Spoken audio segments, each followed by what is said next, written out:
আসসালামু আলাইকুম রহমতুল্লাহি ওবরকাতুহু। সম্মানিত দর্শক, নারায়ণগঞ্জের আলোচিত সংসদ সদস্য জনাব শামীম ওসমান, তাকে নিয়ে অনেকগুলো পত্রিকাতে নিদারুণ সব, যাকে বলা হয় নেতিবাচক খবর প্রকাশিত হচ্ছে। তারপর তার বিভিন্ন কর্মকাণ্ড নিয়ে সামাজিক মাধ্যমে যে ট্রল, এটি কোনো অবস্থাতেই থামছে না।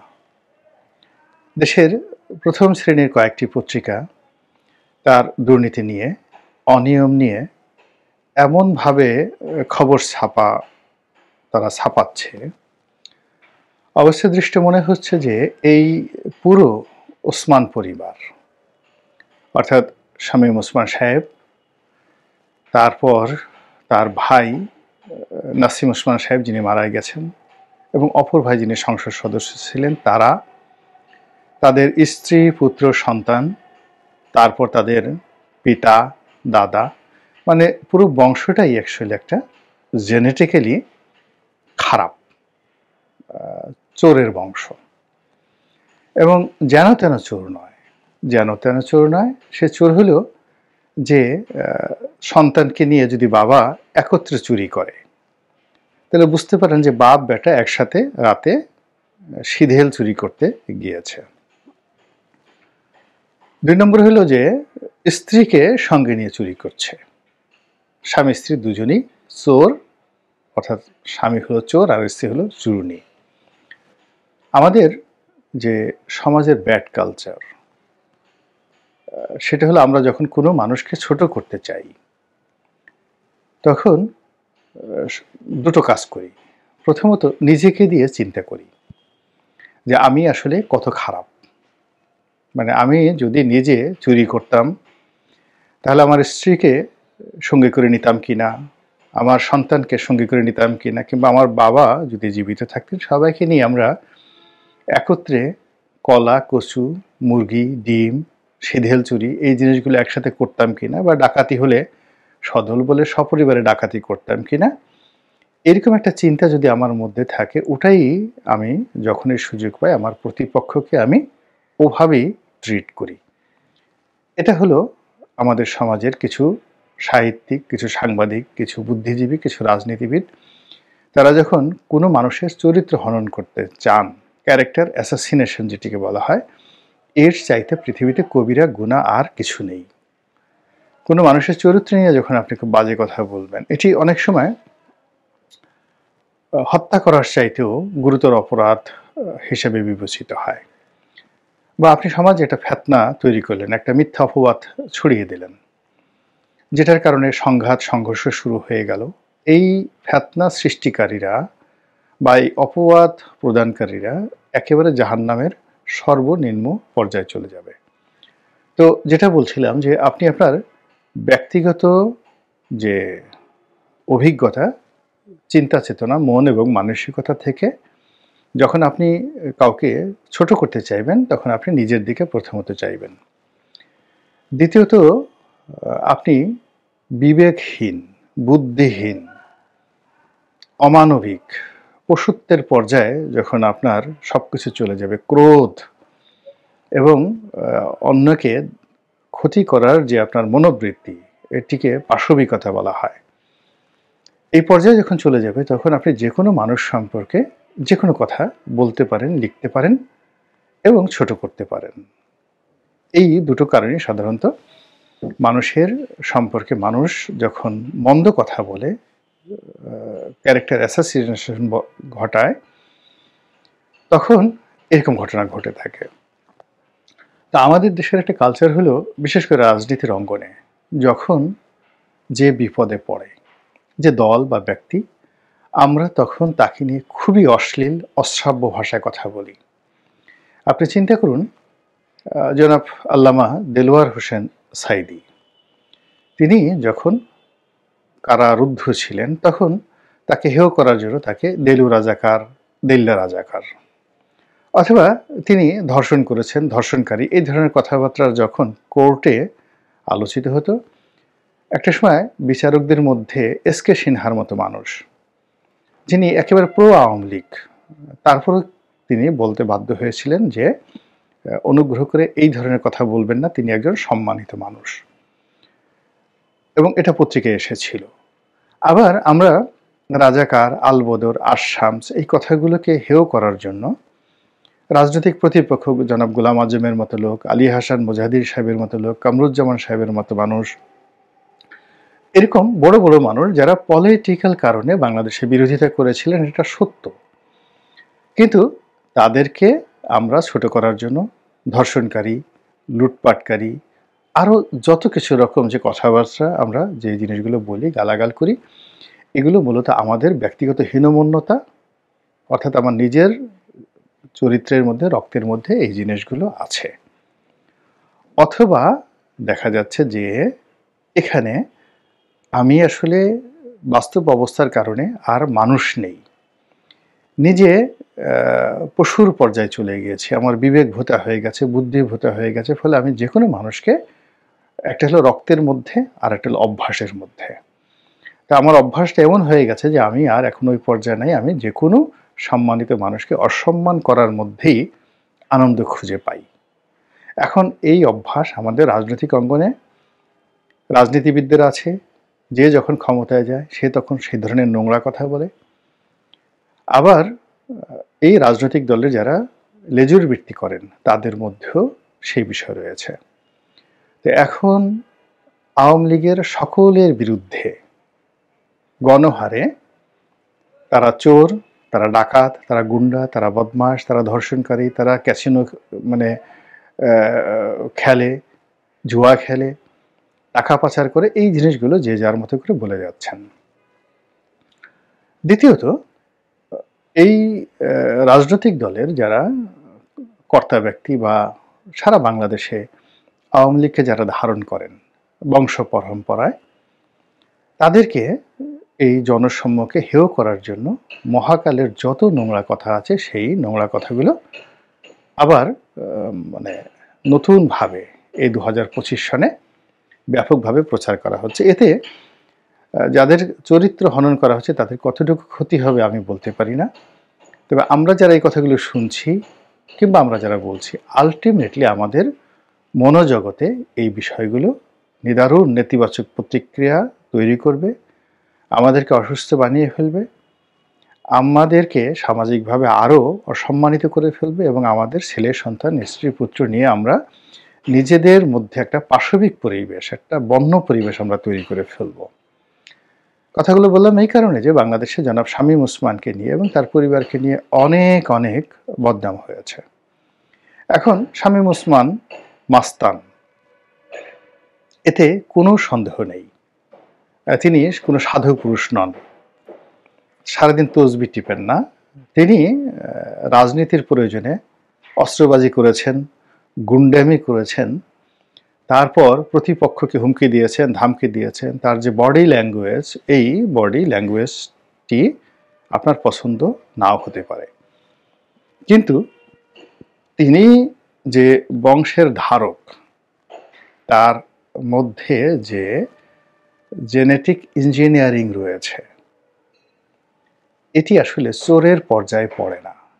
এই বংশের লোকজন কেউ চুরি করে না, কখনো না, ডাকাতিও করে না। মূল ব্যাপারটা হলো যে আমরা যারা জানি না, তা আমরা হয়তো তার অন্যান্য যে জিনিসগুলো অপছন্দনীয়, এটা তার প্রতিপক্ষকে শাসানোর জন্য অনেক সময় একজন ভদ্রলোকও দেখা গেল যে সে হাত উঠিয়ে প্রতিপক্ষকে একটা ঘুষি দিতে যাচ্ছেন, মাস্তানি দেখাতে যাচ্ছেন। তো রাজনীতির ময়দানে, বিশেষ করে নারায়ণগঞ্জের মতো জায়গাতে, ফেনীর মতো জায়গাতে, তারপর গফরগাঁও আছে সে এলাকা, ইভেন আমার যে নির্বাচন এলাকা গলাচিপা, এ সকল এলাকায় মানে সন্ত্রাসটা এত বেশি যে আপনার প্রতিপক্ষকে দমন করার জন্য নেতাকে হম্বিতম্বি করতে হয়, নেতাকে শক্তি নিয়ে চলতে হয়, ক্যাডার নিয়ে চলতে হয়, তারপর তাকে যাকে বলা হয় সমস্ত শক্তির আধার হিসেবে তাকে প্রতিষ্ঠিত করতে হয়, আদারওয়াইজ ওখানে রাজনীতি করা যায় না, এটাই বাস্তবতা। এখন ওই সকল এলাকাতে আপনি যাকেই পাঠান না কেন, জামাতের লোককে পাঠান, হেফাজতের লোককে পাঠান, ক্ষমতার কেন্দ্রে বসানোর সঙ্গে সঙ্গে দেখবেন 24 ঘন্টার মধ্যে তিনিও শামীম ওসমান হয়ে গেছেন। তো যেটা বলছিলাম যে শামীম ওসমানের দাদা, তার বাবা, তার ভাই ব্রাদার ওই এলাকাতে রাজনীতিতে তাদের যে কন্ট্রিবিউশন, এটি বাংলাদেশে এই ধরনের পরিবার মানে ৩ জেনারেশন, মানে শামীম ওসমান ৪ জেনারেশন। শামীম ওসমানের সন্তানদেরকে যদি ধরি, সেই সন্তান, তারপর শামীম ওসমান, তারা, তার বাবা এবং তার দাদা, ৪টি জেনারেশন কন্টিনিউয়াসলি একটি রাজনৈতিক আদর্শ ধরে আছে। ১। ২ নম্বর হলো তারা রাজনীতি করছে। ৩ নম্বর হলো জনগণের সঙ্গে তাদের যে অ্যাটাচমেন্ট। এইরকম যদি আপনি খুঁজতে যান, সারা বাংলাদেশে শামীম ওসমান পরিবারের মতো, ওসমান পরিবারের মতো দ্বিতীয় কোনো পরিবার আপনি পাবেন না। তাদের সঙ্গে মোটামুটি সালাউদ্দিন কাদের চৌধুরী সাহেবের পরিবারের মিল থাকতে পারে। এর কারণ হলো ফজলুল কাদের চৌধুরী, সালাউদ্দিন কাদের চৌধুরী এবং তার সন্তানেরা এখন রাজনীতি করছেন। এখানে ৩টি জেনারেশন। কিন্তু চতুর্থ জেনারেশনে রাজনীতি করছেন এবং সফলভাবে রাজনীতি করছেন, এবং পুরো জেলা এবং বাংলাদেশে যাদের পরিচিতি রয়েছে তার মধ্যে নারায়ণগঞ্জের ওসমান পরিবার ১ নম্বর। এখন এই ১ নম্বর ওসমান পরিবার চুরি করছেন। চোর বলতে আমরা কি বুঝি? চোর বলতে আমরা বুঝি যে সিধেল চোর, সারা গায়ে তেল মেখে কোনো মতে একটা নেংটি পরে, অথবা অনেক চোর উলঙ্গ হয়ে ঘরে ঢুকে সেই এর হাঁড়িটি, পাতিলটি, এইগুলো তারা চুরি করে। আবহমান বাংলায় এদেরকে চোর বলা হয়, সিধেল চোর, ঘরে শীত কেটে। বর্তমান জমানাতে আসলে এখন সিধেল চোর নেই। দ্বিতীয় যে চোর আছে সেটা হলো গ্রাম বাংলায় কলা চোর, মুরগি চোর, এমনকি ডিম চোর। আপনারা যারা গ্রামে থাকেন তারা দেখছেন যে গ্রামে অরক্ষিত অবস্থায় মুরগির খোপ থাকে, ঘরের বাইরে থাকে। তো রাতে এসে শিয়ালও যেমন মুরগি চুরি করার চেষ্টা করে, আবার কিছু মানুষ ওই খোপ থেকে মুরগি চুরি করে নিয়ে যায় বিশেষ কৌশলে। আবার অনেক ক্ষেত্রে মুরগি চুরি না করে দেখা গেল ৪-৫টা ডিম চুরি করে নিয়ে যায়। প্রচণ্ড অভাবের তাড়নায় এই কাজগুলো হয়ে আসছে। বর্তমান জমানাতে আসলে এই চৌর্যবৃত্তিগুলো নেই বললেই চলে। তো কাজেই এখানে যার সম্পর্কে আপনি চোর শব্দটি ব্যবহার করছেন, এটি ব্যুৎপত্তিগতভাবে ঠিক না। আপনি কাউকে ডাকাত বলতে পারেন, আপনি তাকে ছিনতাইকারী বলতে পারেন। এই গেল একটি বিষয়। ২ নম্বর হলো যে বাবা এবং ছেলের সম্পর্কটি সবসময়ই পবিত্র থাকে, এবং পৃথিবীর সবচেয়ে খারাপ পিতাও তার সন্তানকে চোর বানাতে চায় না এবং নিজের কুকর্মের অংশীদার বানাতে চায় না। যে যতটা ভালো তার সন্তানকে চায় তাকে আরও ভালো করার জন্য। তো সেই ক্ষেত্রে শামীম ওসমান তার ছেলেকে নিয়ে সদল বলে সে রাষ্ট্রীয় সম্পত্তি লুটপাট করেছে, চুরি করেছে, ডাকাতি করেছে, এই ধরনের খবরগুলো আমি শুধু একজনকে নিয়ে বলছি না, আরও অনেকের জন্য। এটা বিএনপির ক্ষেত্রেও প্রযোজ্য, যে বিএনপির যাদের বিরুদ্ধে আওয়ামী লীগ এ ধরনের সমালোচনা করেছে তারাও ঠিক একই গুনার কারণে আজকে বিপদে পড়েছে। আবার দ্বিতীয়ত, যে সবচেয়ে খারাপ মানুষটিও তার স্ত্রীকে সম্মান করে, স্ত্রীকে নিয়ে একসঙ্গে কুকর্ম করে। এরকম লোক আপনি কোটিতেও একজন খুঁজে পাবেন না। দ্বিতীয়ত, শামীম ওসমান সাহেবের যেভাবে একটা বংশগত ঐতিহ্য রয়েছে, তার স্ত্রীরও একটা কিন্তু বংশগত ঐতিহ্য রয়েছে, এবং সেই ঐতিহ্যের সঙ্গে রাজনীতি, শিক্ষা এবং যাকে বলা হয় সর্বভারতীয় যে ট্র্যাডিশন, সেই ট্র্যাডিশনে একটা মিল রয়েছে। তার স্ত্রী তিনি সম্ভবত আবুল হাশিমের ভাগ্নি অথবা ভাতিজি, অর্থাৎ এই যে আবুল হাশিম সাহেবের ছেলে হলো বদরুদ্দিন ওমর। তো তিনি সম্ভবত না, মানে আমি শুধু এখানে ভাগ্নি অথবা ভাতিজি দুটোর একটা হবেন। এখন আবুল হাশিম সাহেবকে সর্বভারতীয় রাজনীতিতে যিনি মহাত্মা গান্ধী, পণ্ডিত জওহরলাল নেহরুদের পর্যায়ের নেতা ছিলেন, আর বঙ্গীয় রাজনীতিতে আবুল হাশিম সাহেব শেরেবাংলাকে ফজলুল হক, নেতাজি সুভাষচন্দ্র বসু, শরৎ বসু, ওনাদের পর্যায়ের আবুল কালাম আজাদ, ওনাদের পর্যায়ের নেতা ছিলেন। তো কাজেই সেই যে রক্তের ধারক, তাকে আপনি হঠাৎ করে চূর্ণী বলে ফেলবেন, মহিলা চোর বলে ফেলবেন। এটি আসলে এক ধরনের মানসিক বিকারগ্রস্ততা, তিনি যেই হন না কেন।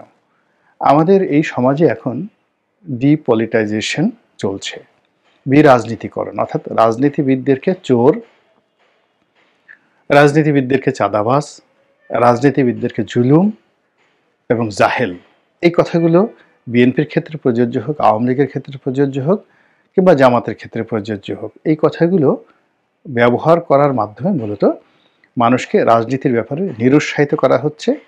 এবং সেখানে তৃতীয় শক্তি, সেটা মিলিটারি হোক, আমলাতন্ত্র হোক, তত্ত্বাবধায়ক হোক, সুধী সমাজের হোক, অরাজনৈতিক প্রতিষ্ঠানের হাতে রাজনৈতিক নেতৃত্ব ছেড়ে দেওয়ার একটা সুদূরপ্রসারী চক্রান্ত।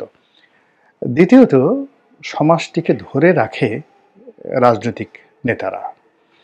আপনি নারায়ণগঞ্জের মতো জায়গাতে, ঢাকার মতো জায়গাতে এই যে লক্ষ লক্ষ পুলিশ দিয়ে, মিলিটারি দিয়ে যে কাজ আপনি করাতে পারবেন না, জনগণকে শান্ত রাখার বিষয়টি, নিয়ন্ত্রণ করার বিষয়টি, জনগণকে কমান্ড দিয়ে একটা জায়গার থেকে নেওয়ার জন্য যে কাজটি করা দরকার, এই কাজটি একজন রাজনৈতিক নেতা করতে পারেন একা। লক্ষ মিলিটারি যেটা না করতে পারে, একজন রাজনৈতিক নেতা তার এমন সম্মোহনী ক্ষমতা রয়েছে যে তিনি যদি একটা মাইক হাতে পান বা কোথাও গিয়ে শুধুমাত্র দাঁড়ান অথবা কথা বলার সুযোগ পান, মুহূর্তের মধ্যে ওখানে একটা হৃদম তৈরি হয়ে যায়। তা আমরা মূলত শামীম ওসমানদের মতো মানুষদেরকে বিচার না করে, জাস্টিফাই না করে, তাদেরকে আইনের আওতায় না এনে ঢালাওভাবে তাদের বিরুদ্ধে কথা বলে যে বিরাজনীতিকরণের দিকে দেশকে ঠেলে দিচ্ছি, এটি আলটিমেটলি আমাদের সবার জন্য ক্ষতিকর। আজ শামীম ওসমান বলেন, তারেক রহমান সাহেব বলেন, তারপরে মির্জা আব্বাস বলেন, খন্দকার ডক্টর মোশাররফ সাহেব বলেন, মানে বিভিন্ন মানুষকে বিভিন্ন সময়টিতে যাদের অপরাধ শুধু রাজনীতি করা, এই রাজনীতি করার জন্য তারা যে অনিয়ম করেননি বলা যাবে না, তারা যে অন্যায় করেননি বলা যাবে না, তারা যে অপরাধ করেননি তাও বলা যাবে না, কিন্তু তারা চোর, চোরের বংশ, চুরি করেছেন, সদর বলে সপরিবারে, এই জিনিসগুলো আসলে একটা বিকৃত রুচির বিষয়।